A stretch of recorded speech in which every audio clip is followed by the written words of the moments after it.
Paper leak ఓ పక్క neat వివాదం నడుస్తున్నటువంటి వేళ వాళ్ళకి శిక్షలు ఏం పడతాయి, ఇప్పుడు అసలు ఈ దేశంలో కంట్రోల్ ఎక్కడుంది, ఇవి మాట్లాడుతున్నప్పుడు కేంద్ర ప్రభుత్వం ఓ పవర్ఫుల్ చట్టం ఉందన్నటువంటి విషయాన్ని గుర్తు చేసింది. వరుస పేపర్ లీకులతో ఉక్కిరిబిక్కిరి అవుతున్న కేంద్ర ప్రభుత్వం అందుకు బాధ్యులైన వాళ్ళ మీద చట్టపరంగా చర్యలు తీసుకునేందుకు the public examinations prevention of unfair means act 2024ని శుక్రవారం నుంచి అమల్లోకి తీసుకొచ్చేసింది.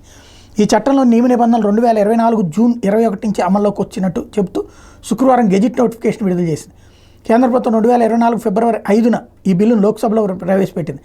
ఆ మరుసటి రోజే దాన్ని సభ ఆమోదించింది. ఫిబ్రవరి 9న రాజ్యసభ పచ్చజెండా ఊపింది. రాష్ట్రపతి ఆమోద ముద్రతో అది ఫిబ్రవరి 12 నుంచి చట్టరూపం సంతరించుకుంది. అయితే ఆ తర్వాత ఎన్నికల హడావుడి మొదలు కావడంతో కేంద్ర ప్రభుత్వం చట్టాల అమలు తేదీని ప్రకటించలేదు. గురువారం జరిగిన విలేకరుల సమావేశంలో పాత్రికేయులు ఇదే విషయాన్ని కేంద్ర విద్యాశాఖ మంత్రి ధర్మేంద్ర ప్రధాన్ ప్రశ్నిస్తే దాని మీద న్యాయశాఖ నిబంధనలు రూపొందించే పనిలో నిమగ్నమైందని, త్వరలో దాన్ని నోటిఫై చేస్తామని ప్రకటించారు. ఆయన వ్యాఖ్యలు చేసిన 24 గంటల్లోనే కేంద్ర సిబ్బంది వ్యవహారాల శాఖ ఈ చట్టాన్ని అమల్లోకి తెస్తూ నోటిఫికేషన్ జారీ చేసింది.